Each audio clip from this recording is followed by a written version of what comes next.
was kind of a big one, but welcome everybody to our next subcommittee, House File 2270. I feel like this is a homecoming for so many of you.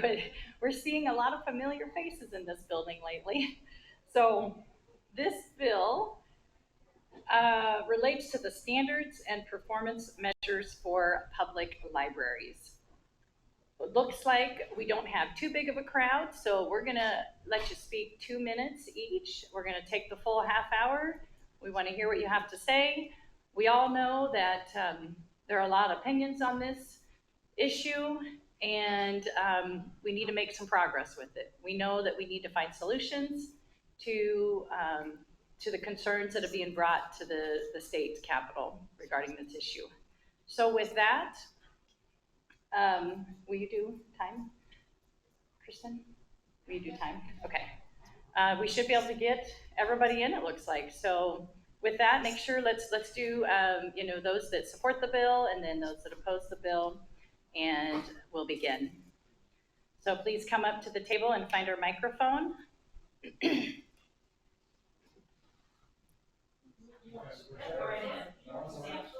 Yep, that's fine, Sam. Go right ahead.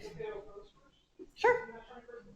Nope, we don't have any rules, so we make them up as we go along, right? Thank you, friends.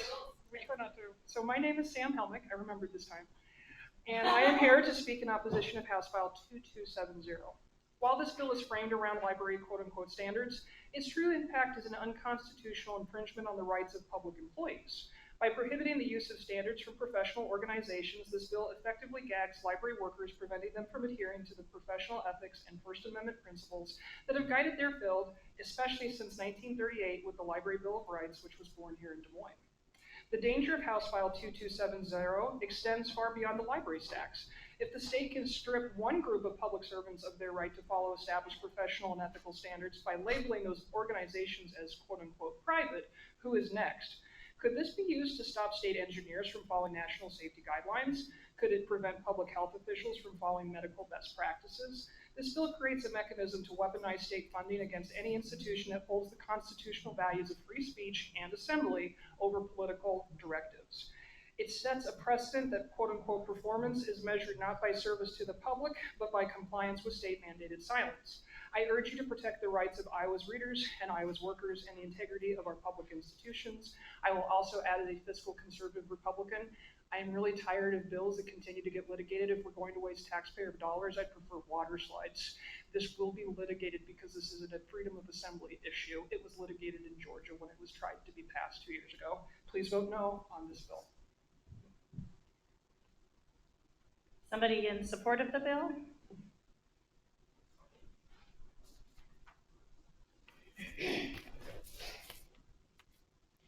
Chair and members of the subcommittee, thank you for the opportunity to speak. My name is Terry Hubbard, and I serve on a local library board. I speak on behalf of myself only in support of House File 2270 because I've seen firsthand how local control can be functionally limited when accreditation standards incorporate outside policy frameworks. In our community, we attempted to implement a tiered library card procedure. This would have allowed parents to decide what sections of the library their minor children could have open access to. No books would have been removed under this procedure. It simply created a mechanism for parental consent and oversight. We were warned that such a procedure would jeopardize our accreditation status under standards administered by the State Library of Iowa, which reference principles articulated by the American Library Association, emphasizing broad access. To be clear, the ALA is not directly sanctioning our local library, but when state accreditation standards incorporate those frameworks, they become the practical guardrails shaping what local libraries feel permitted to do. The result is that a locally appointed board, funded by local taxpayers, may hesitate to adopt policies reflecting community values because accreditation and the benefits tied to it could be at risk. HF 2270 is ultimately about something larger than one card procedure in one town. When state accreditation standards incorporate the policy frameworks of a national private organization, like the American Library Association, those frameworks take on governing force within our state. Local boards and communities are then operating within boundaries shaped outside of Iowa. That raises an important question. Who should determine the policy direction of Iowa's publicly funded libraries? The citizens of Iowa and their elected representatives, or a national association that's not accountable to Iowa voters? This bill is about restoring clear lines of authority. State standards should be set by the state. Local boards should be able to make policy decisions without navigating indirect pressure from outside entities whose priorities may not reflect their communities. HF 2270 helps ensure that Iowa policy is determined in Iowa. Thank you. Thank you very much, Terry. Somebody in opposition to the bill?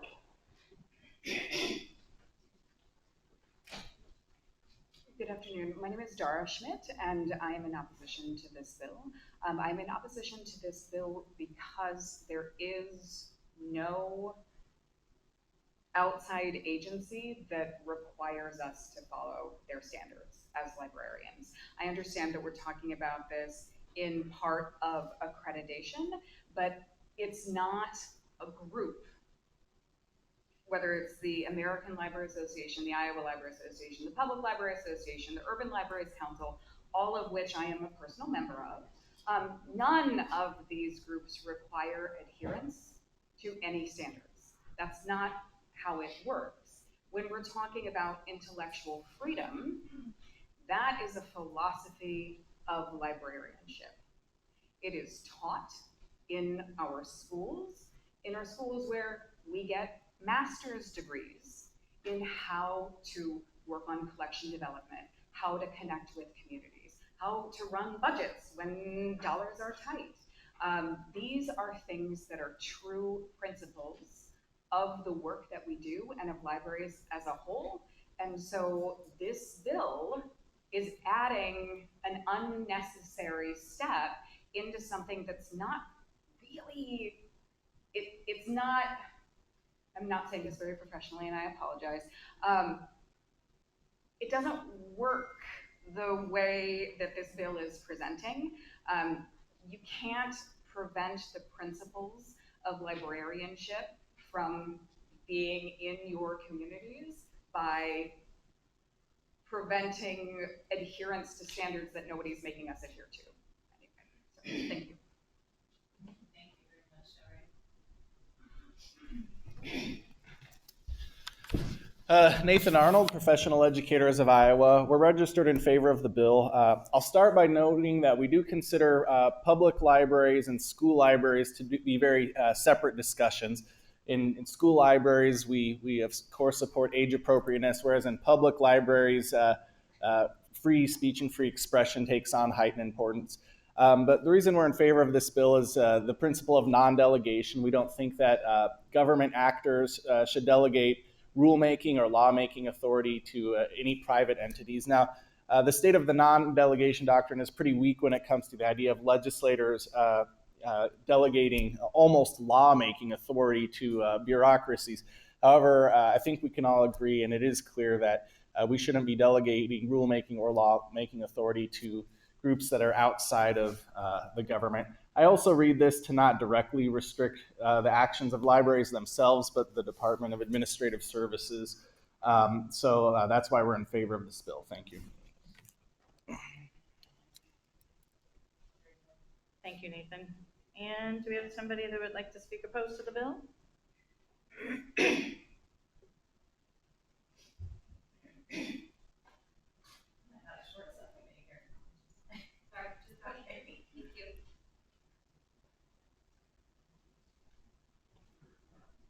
Thank you. I'm Leslie Noble. I'm speaking on behalf of the Iowa Library Association. We are opposed to House File 2270. We believe that accreditation standards should be stable, evidence-based, and professional, not political. This bill signals that professional expertise is less valid than political preference.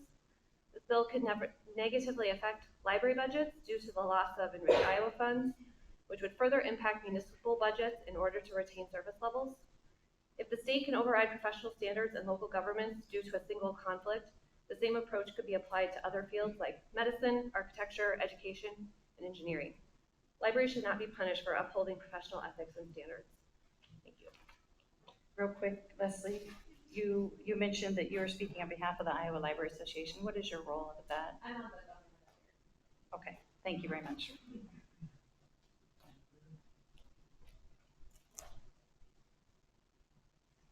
In favor, go ahead. Oh, go ahead.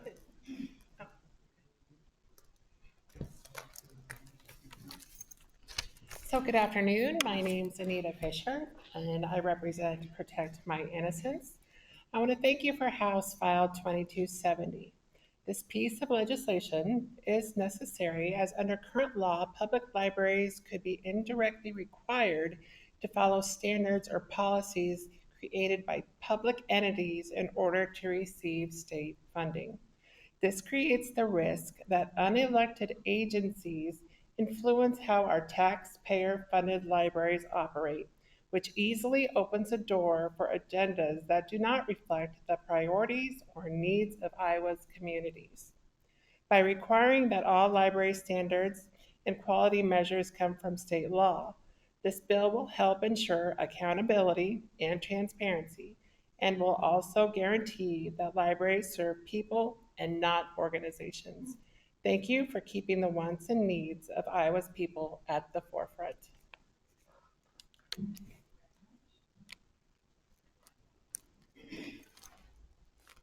All for. Is anyone else against? Yeah.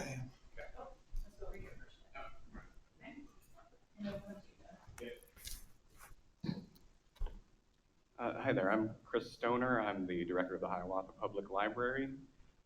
So this bill would specifically take issue with things like the State Library of Iowa's accreditation requirement that a library's collection development policy is consistent with the principles of intellectual freedom as found in such documents as the US Constitution, the American Library Association Intellectual Freedom Manual, etc.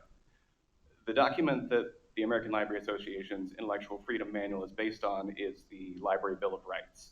In 1938, the Library Bill of Rights was drafted by the then director of the Des Moines Public Library in response to growing global intolerance and censorship, specifically addressing the suppression of free speech and minority rights. 88 years later, I'm here in Des Moines speaking in defense of the Library Bill of Rights in the face of growing intolerance and censorship in a legislature that seems too focused on the suppression of free speech and minority rights. Now is as good a time as any to reject this cyclical pattern. This document outlines time-tested professional standards like libraries should provide materials and information presenting all points of view on current and historical issues. Materials should not be prescribed or removed because of partisan or doctrinal disapproval. Removing standards like these gives libraries leeway to present only the viewpoints and materials that they agree with, rather than a comprehensive collection to meet the information needs of all their patrons. Regardless of your political viewpoint, I hope you can see the danger in that. These standards keep us accountable to every member of our community's interests, regardless of any library staff's personal viewpoints and beliefs. Eroding these foundational library principles does not represent the best interest of Iowa citizens. But vote no on this bill. Thank you.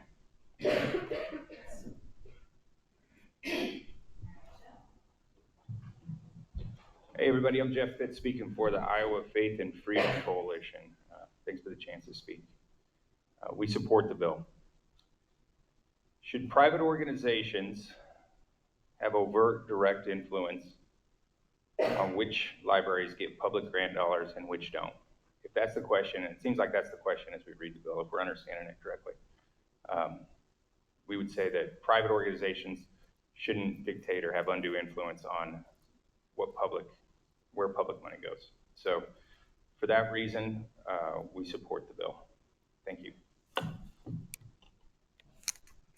Hello, my name is Peter Hurd. I'm with the Iowa Federation of Labor, AFL-CIO. We have several labor organizations across the state that represent library workers. There's been a lot of really good points made in opposition, and we support all of those. Our library workers are feeling under attack. There's at least a half a dozen bills coming after libraries. And I'll say when it comes to certain professions, there are some that are professional, that's their profession 24 hours a day, 7 days a week. And I'll just say from talking to folks around the state, this is felt like an attack on a lot of these people who work so hard to educate children mostly and make sure that adults are educated as well. They feel like they're under attack, but it's a big insult to them to see these bills piling up left and right, including memberships to national organizations. Please be considerate of this when you put out bills going forward, and make sure that those people are on your mind. And I would suggest that before we compile all these bills and throw them out to the legislature, maybe get the people in a room who are part of this problem or part of this equation in the room to come up with some good ideas, because I bet there are some out there. So thank you for your time.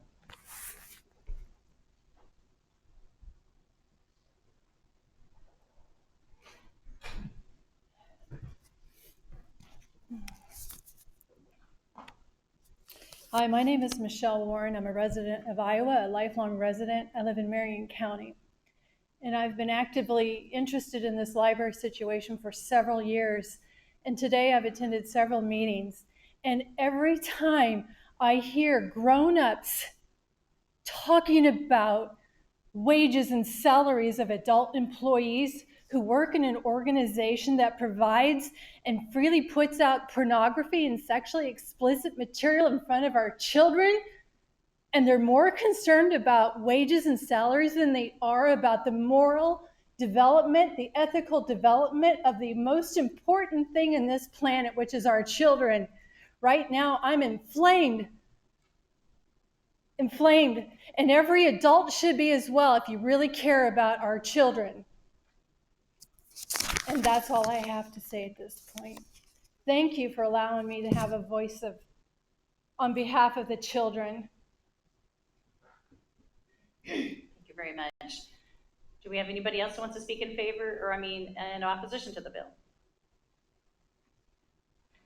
Looks like we still have, well, actually we're coming to the close here, so we have closing comments. Go ahead.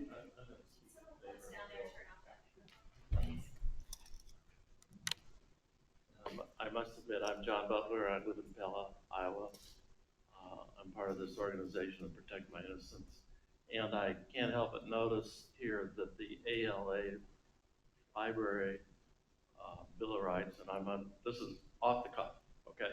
So the Library Bill of Rights was adopted in 1939 by the American Library Association Council, not by any state authority. In 1939, you've got to remember that America was much more homogenous in their standards, community standards. We did not know about gays, lesbians, transgenders, all this other information that wasn't even known about. So this Library Bill of Rights is written for and by the Library Association, which is a political organization. It's run by a Marxist person. The political agenda is to destroy children and families, and you can't tell me any different when you are bringing out drag show or drag story time. There's just too many things, and the American Library Association also helps libraries when anybody challenges a book. And of course, we've had one book challenge in Pella because the librarian and 2 board members are the adjudicators of the challenge. Well, that's, doesn't take too much to figure out that's a waste of anybody's time to challenge a book. It should be the person bringing the challenge, somebody from the library board, and an independent mediator. Is my time up? Yes. Okay, well, thanks for you. listening. Thank you for being off the cuff. That's hard to do. All right, we have another one. Please go ahead, and then we'll make yours the last one so we can get in comments.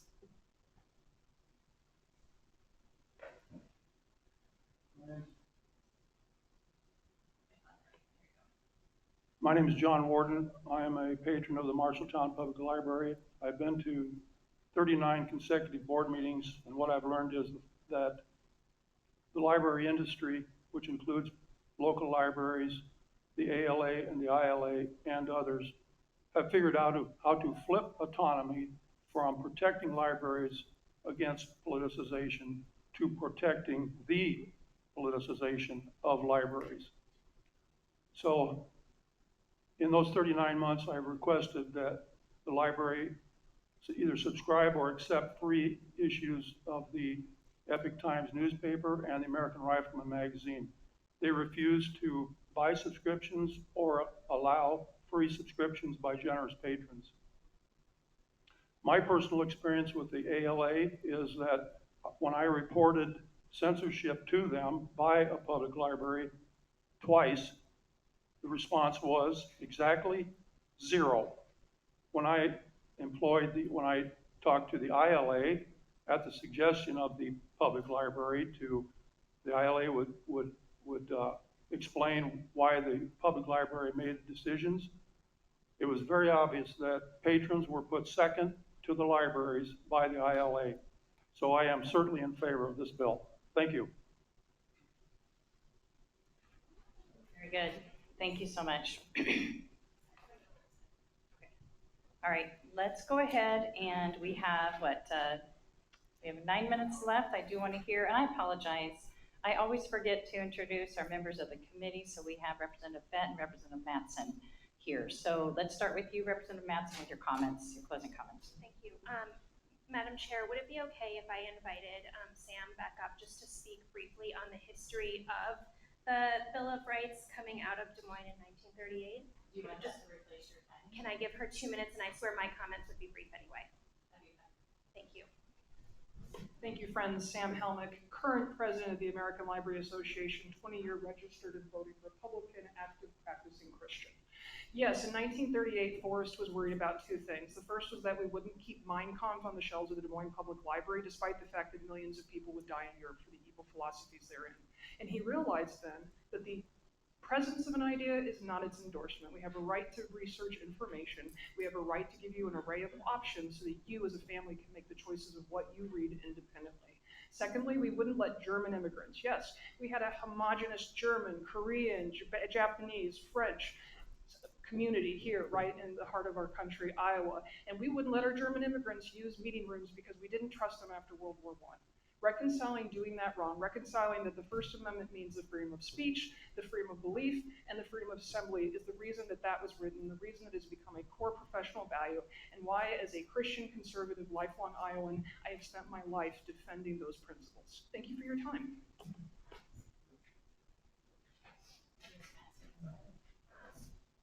Thank you, Madam Chair, for honoring my request. I almost don't know where to start. First of all, thank you everyone for being here. It was said at the beginning of the subcommittee that we need to find solutions to some of the, what I believe are perceived challenges.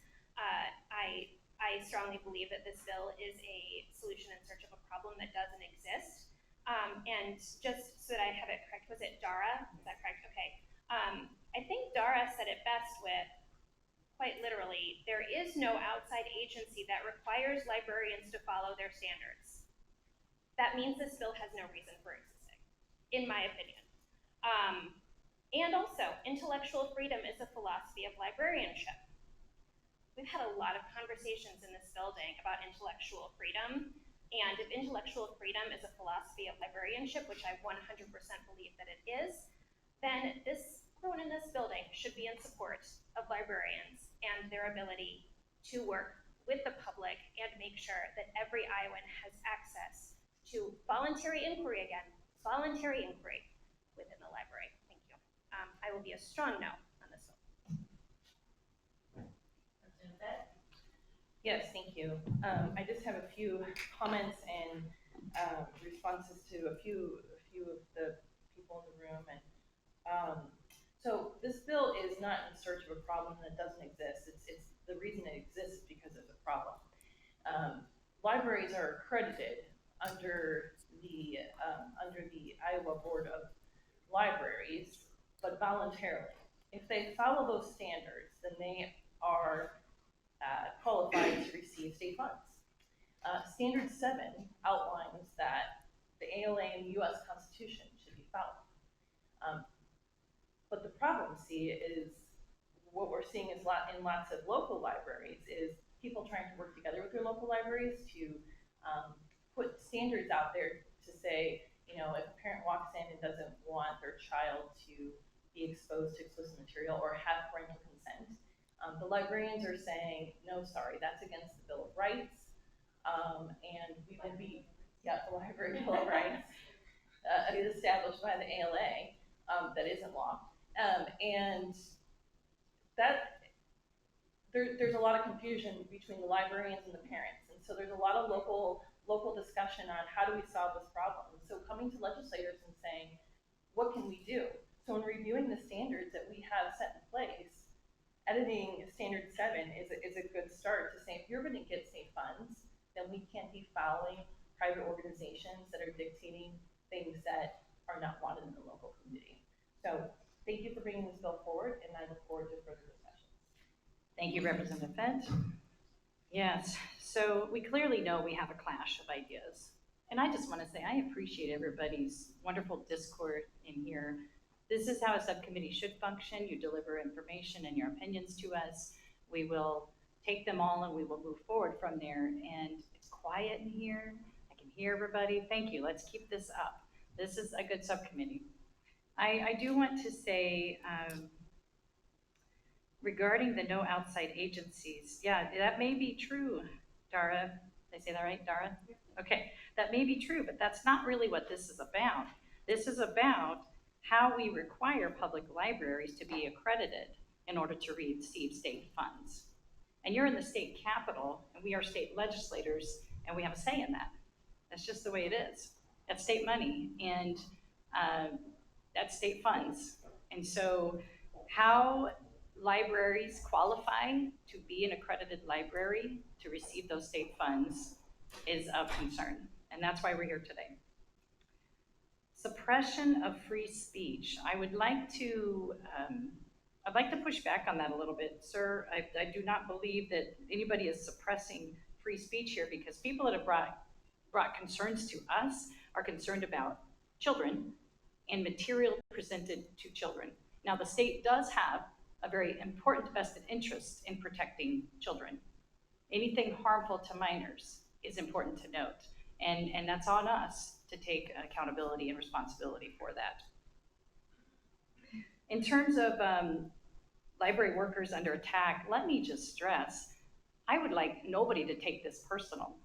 Nobody to feel attacked and be attacked in this. We're talking about policies, procedures, we're talking about rules. We're not talking about people individually. So please don't take these as personal attacks. These are ideas, and these are a conflict of ideas, and they're gonna have to be worked out.